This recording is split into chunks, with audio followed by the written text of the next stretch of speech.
YouTube, how's it going? Evening. Welcome back for another stream. Yeah. Brendan Rodgers. It looks like it's going to happen. Does it? Is it going to happen? Is it not going to happen? Is it all just another story? So I'm watching some of the other streams on tonight, and a lot of them think it is going to happen. Just wanted to talk through a little bit of the stats regarding some of the previous managers and Brendan Rodgers. Does everyone think that he's going to be appointed? It's looking very, very likely. Seems to fit the board's mould in terms of how he fits into everything there. Bit of a yes man, but does everyone like him? I think he's pretty good with the youngsters. Obviously, what he's done with Maddison and Tielemans and Harvey Barnes. This season, especially end of last season into this season, Tielemans is, become a player really, aren't he? Doing a similar sort of job to Dave Moyes, but obviously Dave Moyes did that work out? I think given time, he didn't even get a year, did he? Did he get 8 months? I think it could have worked. Our problem is we're trying to dip into every type of manager at the minute, or I've done over the years. What we've had, like Van Gaal in the old guard. Previous to that we had Moyes who, maybe an inexperienced manager in managing a big club, went for Van Gaal in someone a bit more steady Eddie, went for a Mourinho who'd kind of been there and done it. It was a little bit of a quick fix, probably a bit too late. Probably should have come in a little earlier. And then we're given Ollie, who is more just a distraction to the fans, really, isn't he? Let's be honest. I think in terms of the fans not getting on the back of the Glaziers, but it's only so long it's going to last. I mean, the trouble with all these appointments is it started off very well, started off pretty healthily, and gradually it started to tail away, started to tail off. So is that down to attitude with the players? Everyone keeps sort of comparing this job to the Chelsea job with Lampard last season. Tuchel coming in and turning it drastically around. But is this too late? I mean, this group of players for me have a different sort of attitude to the players that Chelsea have got. I think they seem to have a little bit more of a knuckle down, a can do, hard work sort of attitude, and they've got some players in that group that are a little bit more experienced, who have that kind of attitude, and some of them are at the peak of their powers. Kante, Jorginho, Aspilicueta found a second bill of health. Rudiger, like he was on the fringe of getting sold at Chelsea a year ago, so it was on the fringe, and then he's come in, and found a new lease of life, and then he's finding these other players as Tuchel, that were again on the periphery. Loftus-Cheek coming back into the squad and team, Sunadai. So yeah, that's what we want to see at United. We want to see these Shoratiris, Alanga, Hannibal. We want to see these kids coming through. James, like Garner and all those kind of players, all the under-23s, all the under-21s that have been doing so well. Obviously Palestri constantly out on loan. Ahmad, who I believe scored a worldie on the week, last week. We want to see those players coming through gradually, and that's what Fergie always used to do. Gradually, in these FA Cup games, you'd see one or two of these players. Brandon Williams was like first name on the team sheet for Ollie about a year and a half ago, to the point where he almost destroyed the young lad's career.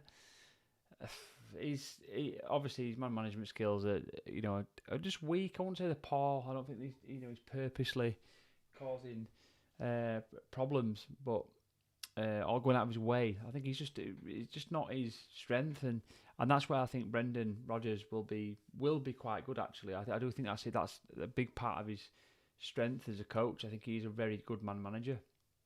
Had some big personalities when he was at Liverpool. Nearly won the title with them, so he's shown that he can do it with big players, big personalities.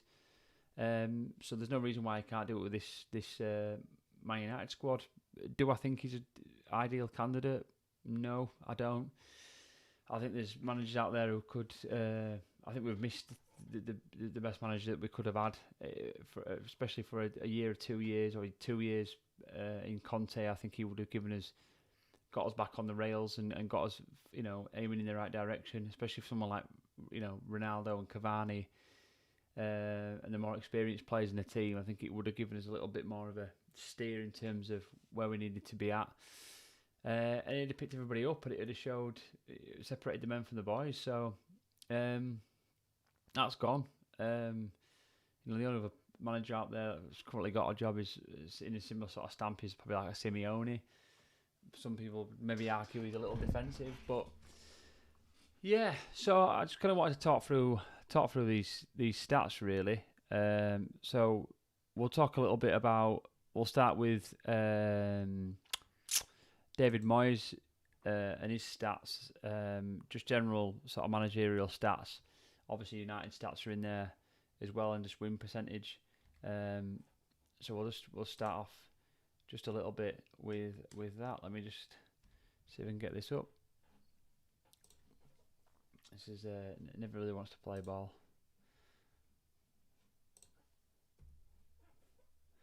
Let's see if I can get this up here.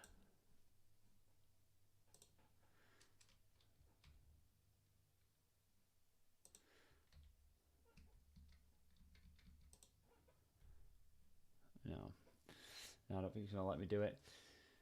Keep trying anyway, but so genuinely think Brendan will be a good addition.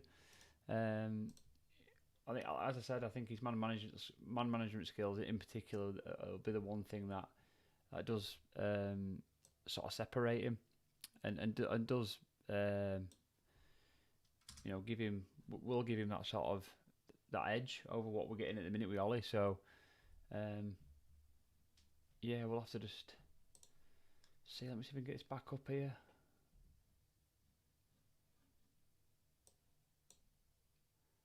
See if we can get this up. Can I do this? Oh, there we go. Wasn't ideal. See if we can zoom that in a little bit. I'm a little bit. There we go. So,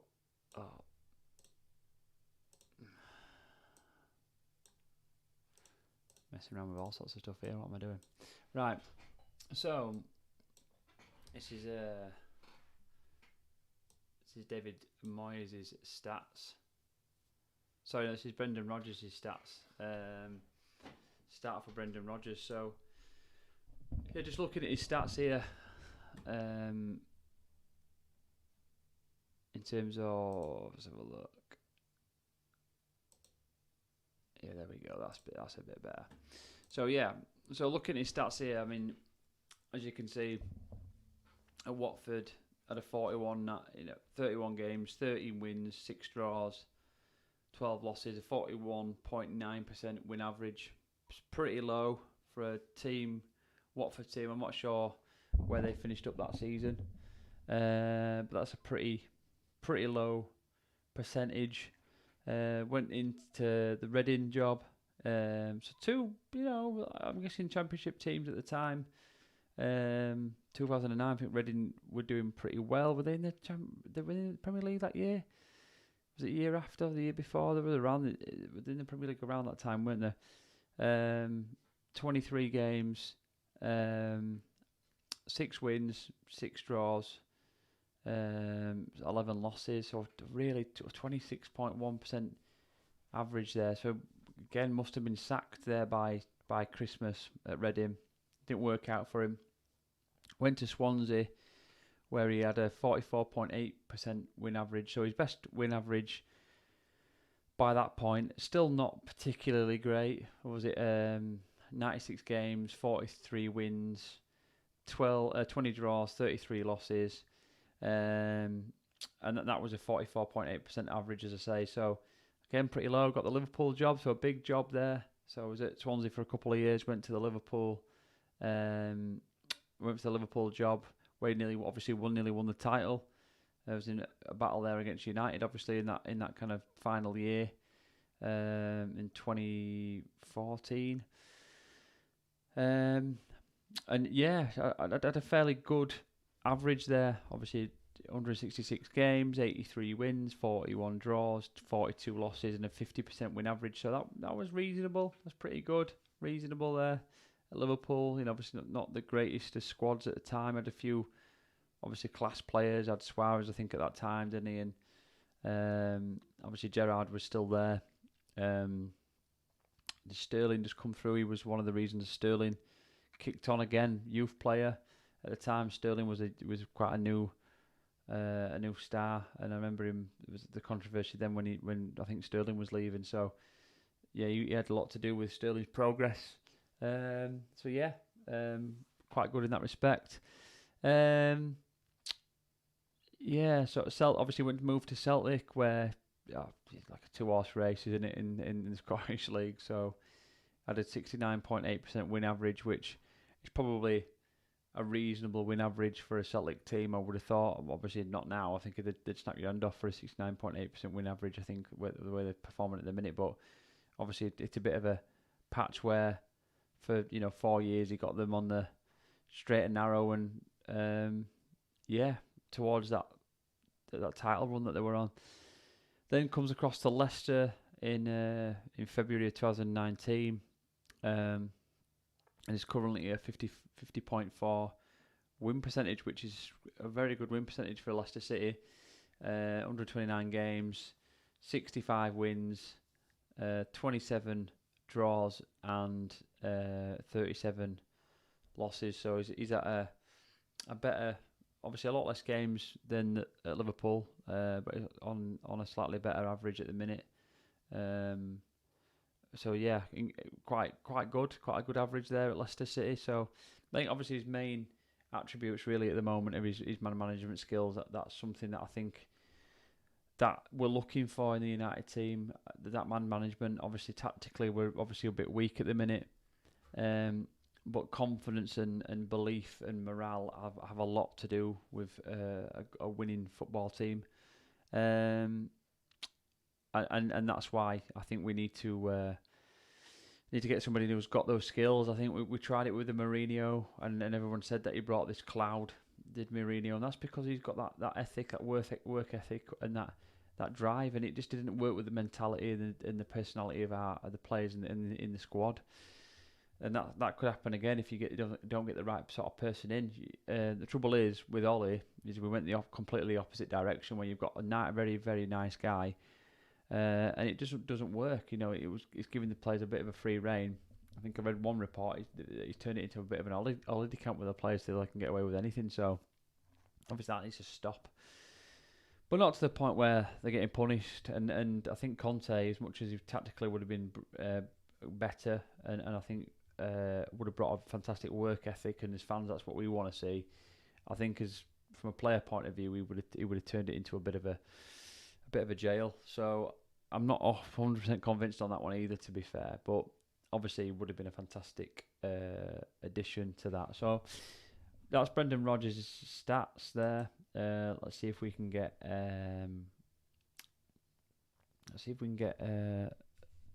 The next one up. So we'll start with David Moyes. See if we can get David Moyes up. So he's obviously first manager off the back of Fergie's departure. Yeah, it's not having this beyond. Let's try that again. Oh, there we go. There we go. So this is David Moyes' stats. So off the back of it was time at United. So as you can see, so start us in '98, and as you can see there, 234 games for Preston North End.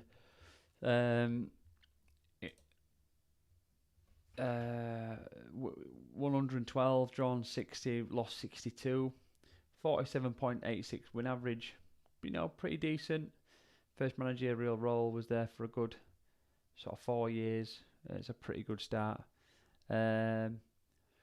Next, obviously his big stint there then at Everton. I think at some point other than Arsene Wenger and Fergie, I think by that point he was the longest, second or third longest serving manager in the Premier League by that point. So big stint at Everton, 518 games he was at Everton for 218 wins, 139 draws and 161 losses.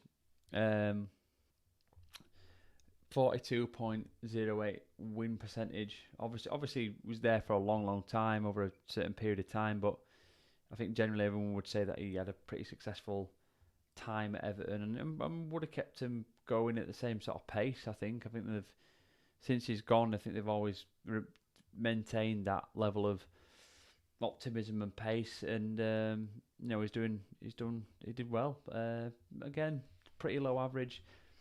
Went to United, was there for best part of 10 months or whatever it was, which was slightly unfair in my opinion. I think looking at what he's doing at West Ham now, and I think he deserved a little bit more time.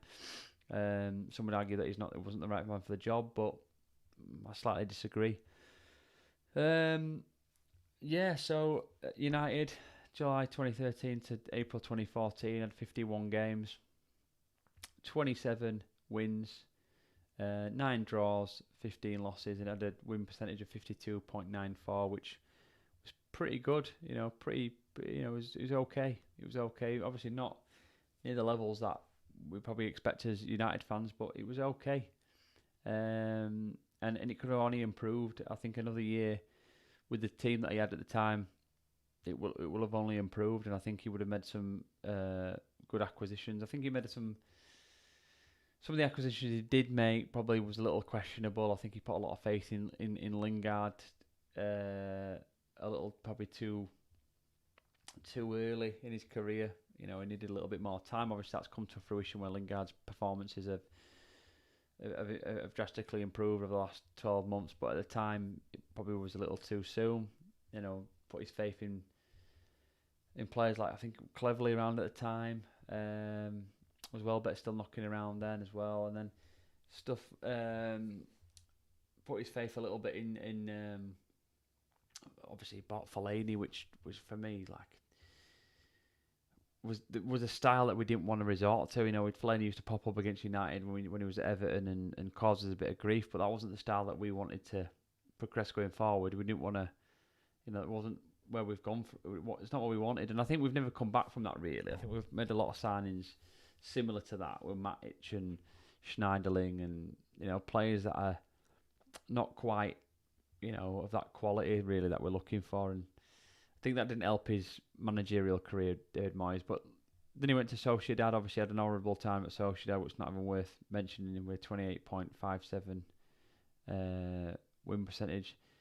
Went to Sunderland. I didn't even know he went to Sunderland, but by God, he had a poor time at Sunderland. July 2016 to May 2017. Had less games at Sunderland and had a hell of a bad win percentage. Out of 43 games, he won only 8 of those games and lost 28 games. Had a win percentage of 18.6. That was just bloody awful. How he recovered from that, I just never know. And landed the West Ham job of all jobs. A big club in the Premier League was a big turnaround. So, he then went to West Ham, where he didn't seem to improve on that win percentage too much, really. Well, obviously he improved upon it, but 29.03, 31 games, 9 wins, 10 draws, 12 losses, pretty poor win percentage. But this season, obviously carried on from that, 82 games, 40 wins, 17 draws, 25 losses, and obviously some of the performances he's had as well this season, and he's at a 48.78 win percentage, which is his second best to date, other than his time at United. So very, very good with a team that wouldn't expect to probably do that well on paper. But it's unbelievable to be to nearly a 50 win percentage there. It's incredible. So that's Dave Moyes' managerial stats. So obviously Moyes got the sack. United, Van Gaal comes in, a bit more methodical. used to grabbing the wins.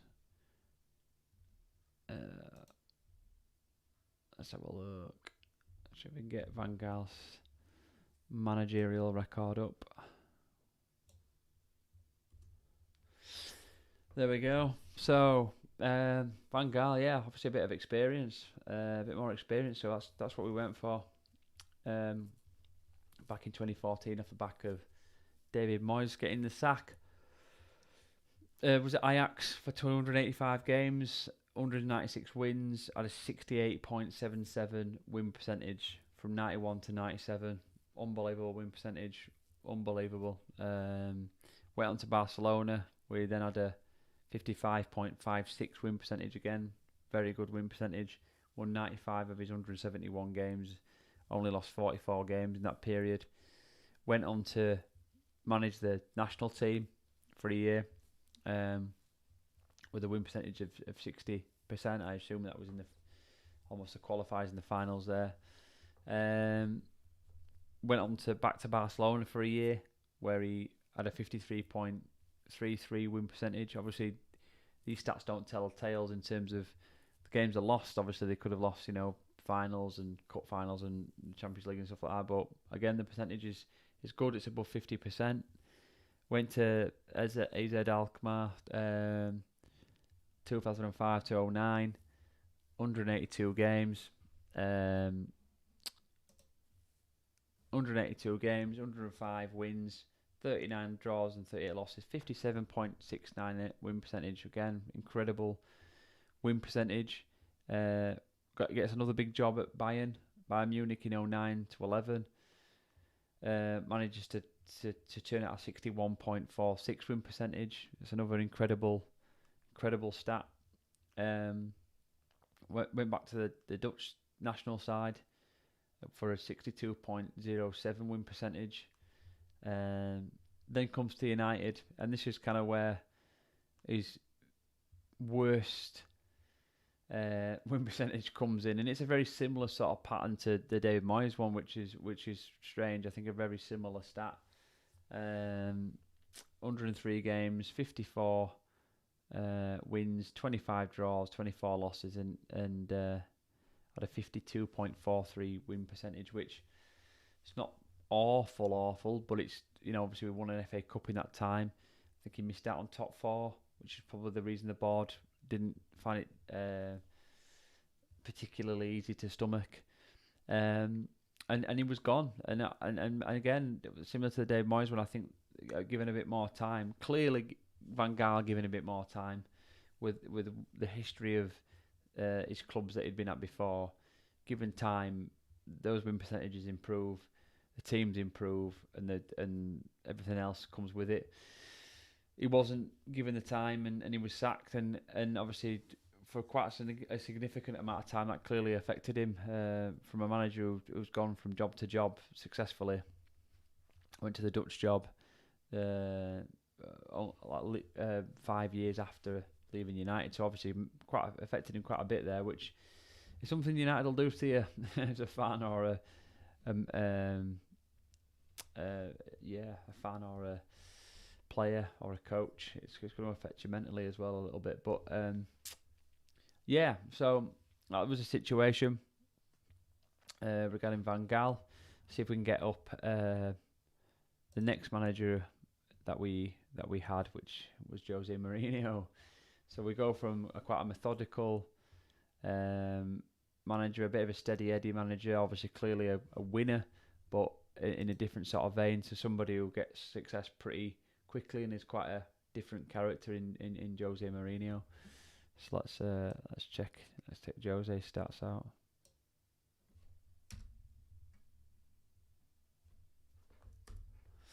So Jose Stats, they're that big, I can't even get them on the screen. So let's shift that a little bit.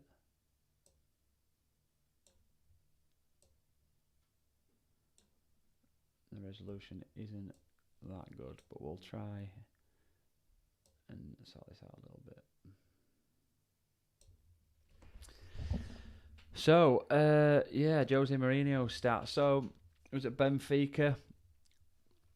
in 2000. So it doesn't stretch back as long as far back as you think. And was it 21 years ago now? But had a 54.55 win percentage at Benfica with 11 games, 6 wins, 3 draws, 2 losses. Pretty short career. Goes to, can't say that, Unal Delera,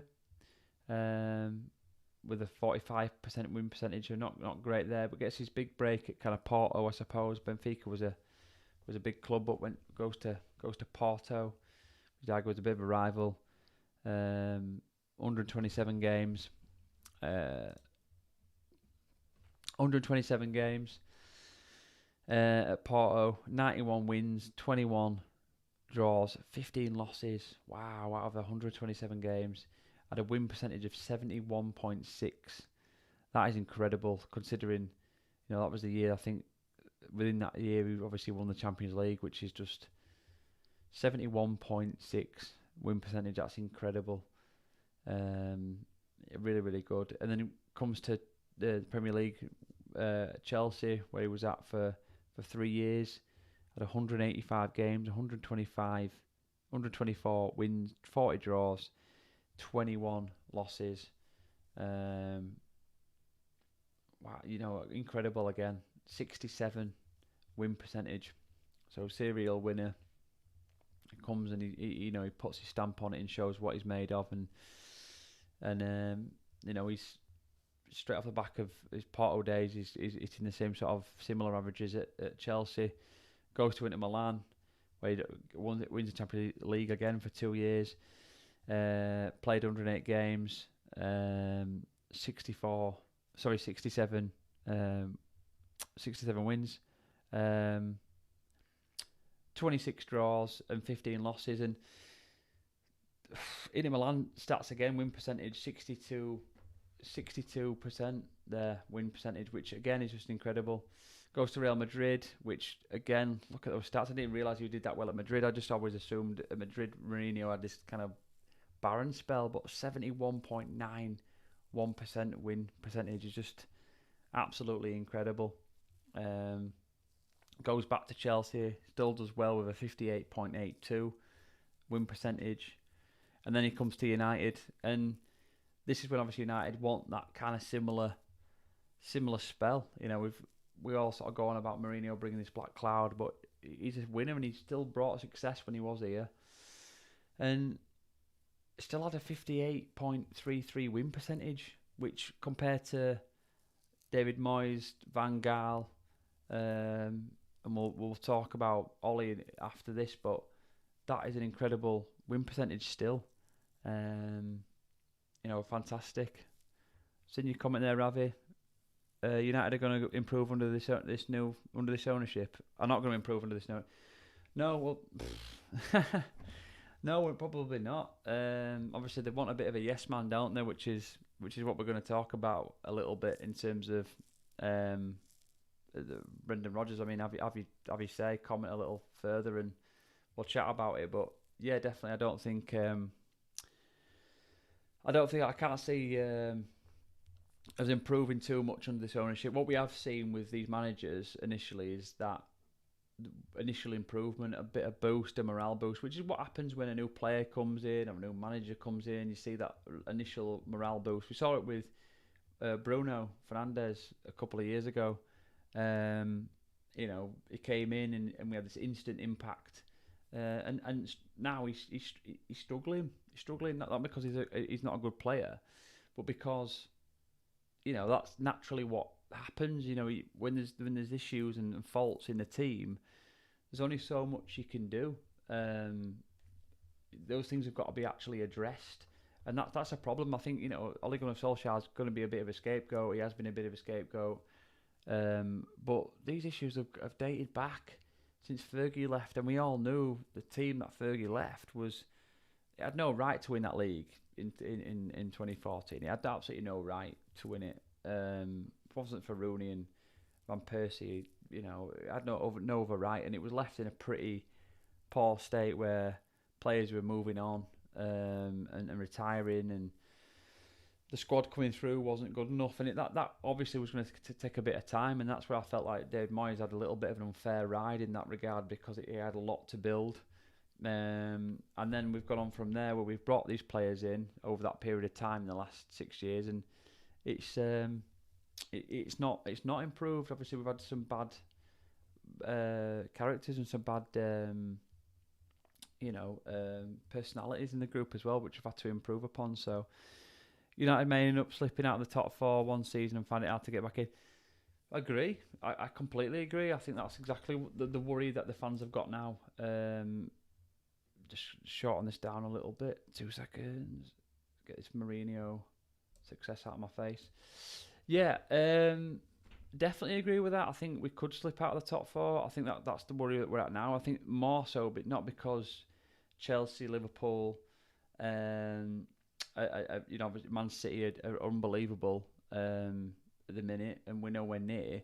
But mainly because West Ham are obviously playing unbelievably out of nowhere. David Moyes potentially is, turning them around into a top four contention. I think obviously Spurs are obviously going to turn it around with Conte. They're just going to have to turn that around. He's not going to allow them to sit mid-table for too long and not be successful and not get Kane firing. And then Arsenal have turned it around. So there's 3 teams there that are going to be pushing us. And then I've not even mentioned Leicester.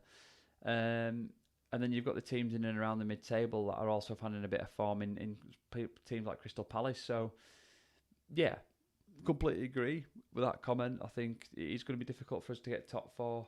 But we've got to be confident. I think we made the right choice, we made the right appointment. There's no reason why that squad and that team shouldn't be winning more games. The games we seem to be losing, especially last season, were games that were winnable. We lost points at Fulham. We lost to Sheffield United. It wasn't good enough last season. Never mind this season. You expect to almost get beat against Liverpool. Maybe not at home and maybe not by 5, but they're games where both teams give it their all, and what comes out at the end maybe it goes either way. But we're not even beating the teams that we should be expecting to beat. And Watford next Saturday, or the next Saturday, 20th. None of us are confident. None of us can sit here and say, yeah, we're confident that we're gonna win that game. We should be going into that game thinking, how many is it going to be? How many is Ronaldo going to get? Is Sancho going to get a couple, or are you going to get an assist? It's just not working out. So completely agree with Ravi there in terms of United may end up slipping out of the top 4. I think that's a scary thing. I think that's why the board this next fortnight have got to react. They've got to react to it. To Ollie, and they've got to make the right appointment. Is Brendan going to be the right person? Looking at his stats earlier on, probably not. No.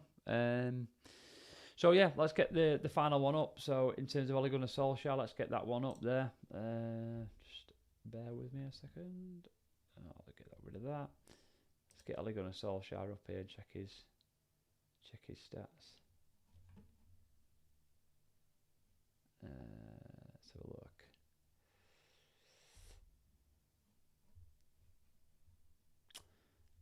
Oh.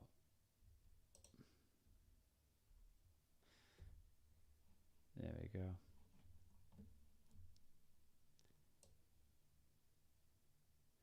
A lot smaller stats to deal with. Let's try that. Definitely a lot smaller stats to deal with. So let's deal with these. Give me a second.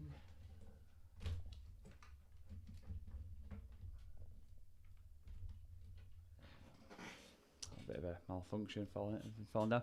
Yeah, so Ole Gunnar Solskjaer stats. So was at his old club, Mold there, for 4 years, and he had a fair play to him. I mean, it's not the Premier League, it's not probably even the Championship, is it? But he 54% win percentage at Mold, so that was pretty good. I think in terms of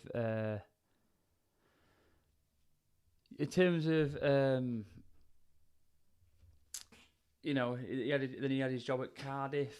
Um, 30% win percentage, is that good enough? No, definitely not. Pretty poor. Went back to Mould for 3 years.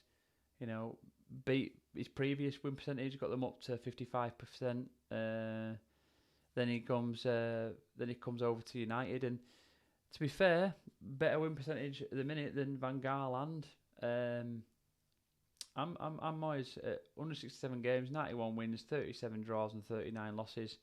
Obviously, not near the Mourinho stats. Mourinho's head and shoulders above all the other candidates previous to Ferguson. So, yeah, not good enough at all. But in terms of in terms of what he's doing at the minute, it's actually not bad from a statistics point of view.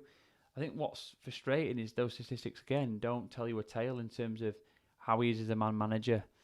How is he at dealing with, the players, dealing with the fans, dealing with the media. These are the things that, as a United manager, you're under a microscope and there's scrutiny with it, and you've got to be constantly on it all the time, and say the right things, and almost be a politician as well as being a coach and a manager. It's difficult, and I do feel for him, and I think he's looking at the experience that Ole Gunnar Solskjaer's had compared to a Jose or a Van Gaal, is that vastly inexperienced, and especially dealing with the media, dealing with the English media, who are after writing a story. I think the Brendan Rodgers thing, to be quite honest, is something to sell a story. Man United have become a publicity stunt for the media.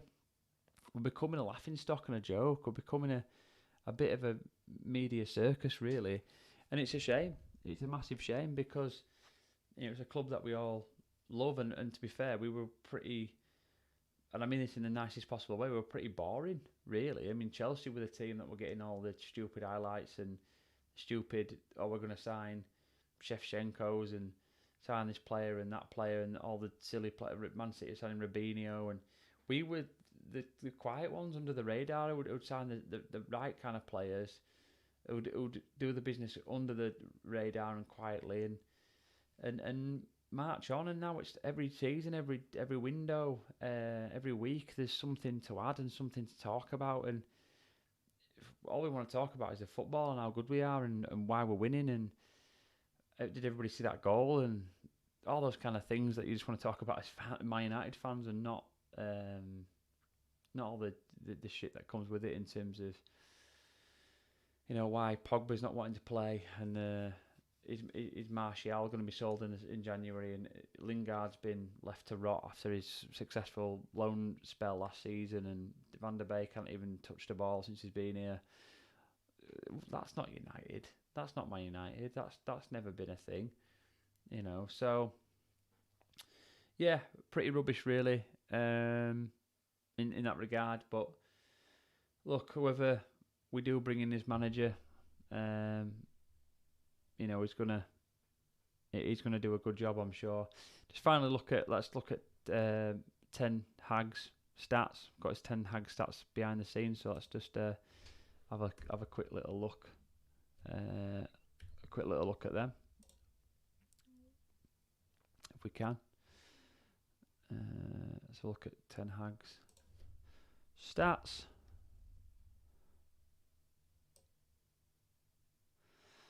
Let's try that. Ten Hag. There we go. Go Eagles. Go ahead Eagles. God knows what they are. Is that a metal band that they've just decided to create a Sunday League team? I don't know. Don't know what the hell they are. Go Eagles. Go ahead Eagles. 46.15 win percentage. But Bayern Munich second team. Or seconds. God knows if that's on the 23s or what that is. Very impressive win percentage, 66.67%. Goes to Utrecht, and does a 50.45. Reasonable win percentage. Reasonable club. Goes to Ajax. Obviously another league where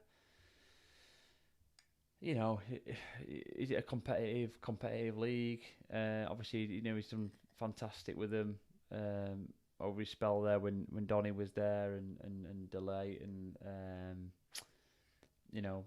some of the other players. I've got his name now at Barca.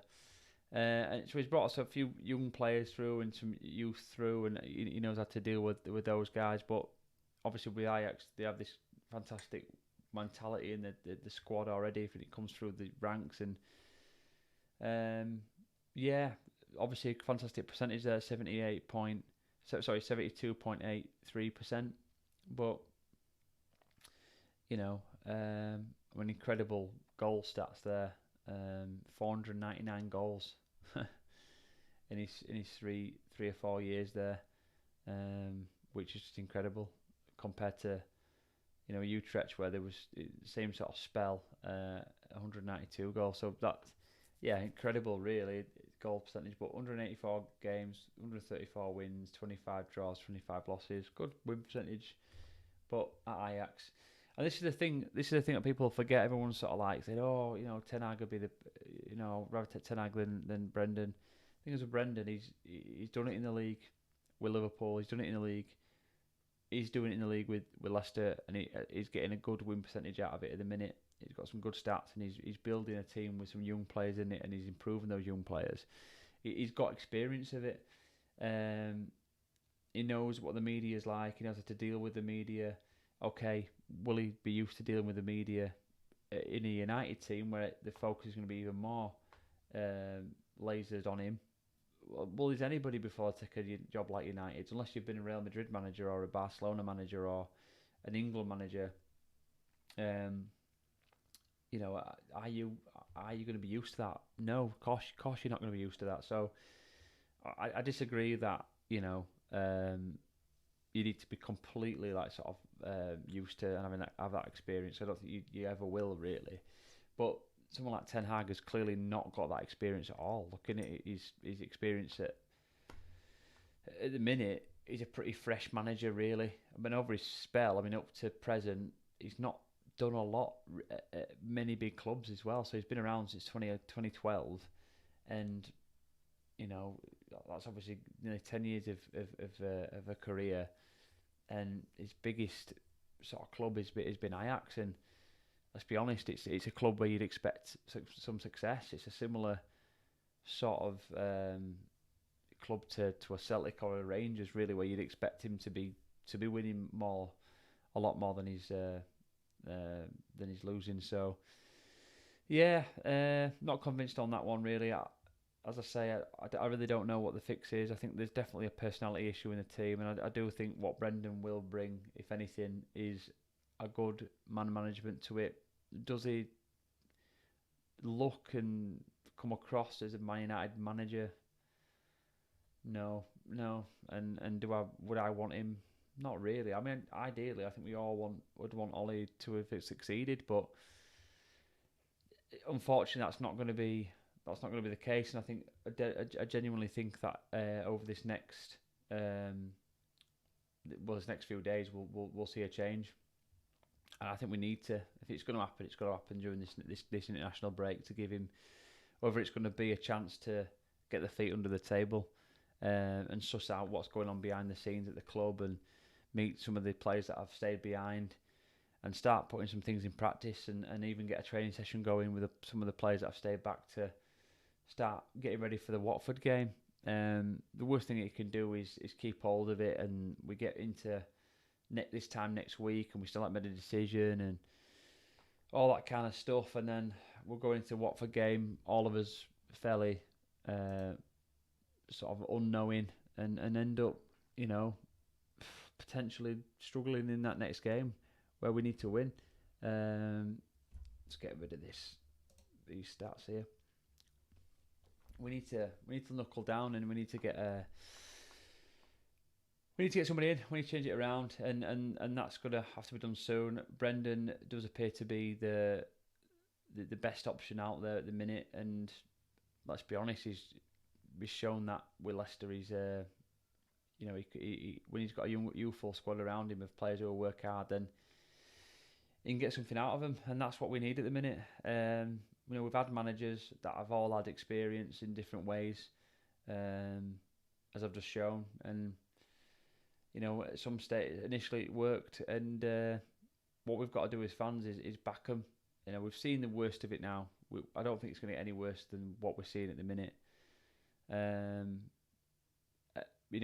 think mainly for me, it's more, as I said before, it's more from the management aspect of the team, that we need to see these players doing well. We need to see these players coming in from the youth teams, getting a chance. We need to see Donny, players like that, getting a chance. Martial coming back into the team with some confidence. Lingard getting a shout. And the manager having some confidence in the players and trusting his squad. Everyone keeps going on about how good this squad is, and this squad should be challenging for the title. That might be true, but this squad isn't getting a chance. What's getting a chance is 11 or 12 players. The rest of the squad is sat there watching it and watching it fail. If it's going to be a squad that are going to start doing things, then he needs to start rotating that. And I say he needs to start rotating that. Whether it's going to be in less than 10 days' time or whatever it's going to be, at least before the Watford game, needs to be starting to do that going forward. And I don't mean straight away for the Watford game, but then obviously moving into the Villarreal game. My concern as well is, regardless of all that, and the squad depth in terms of it defensively is poor. It's very poor. Outside of Eric Bailly, what else have we got there to replace Maguire or Varane or Lindelof? And obviously when they're drastically now out of form. I was reading today that Lindelof made a howler on yesterday for Sweden. So the form is not just conducive to just United. It's now even like leaking into the international performances as well, which says that it is a form issue. It is a confidence issue in some of these players. So, yeah, interesting one. Will we see a change at United? I think so. I think we will. I think it'll happen hopefully before the end of this week, and end of the working week. So hopefully by Friday, tomorrow, we will see. Tomorrow afternoon, we will see something coming in, but who knows? Yeah. Right. If you're watching, thank you for Ravi who was watching. So thank you for your comment as well. It's nice to see. So I'm just starting this out, so hopefully I get a few more like comments and exchanges, and able to have a little bit of a chat on here with some of you guys as well. So yeah, if you watch this back, then leave some comments, a like, share, subscribe, and I'll see you hopefully later in the week, maybe tomorrow. Cheers, guys. See you later. Bye bye.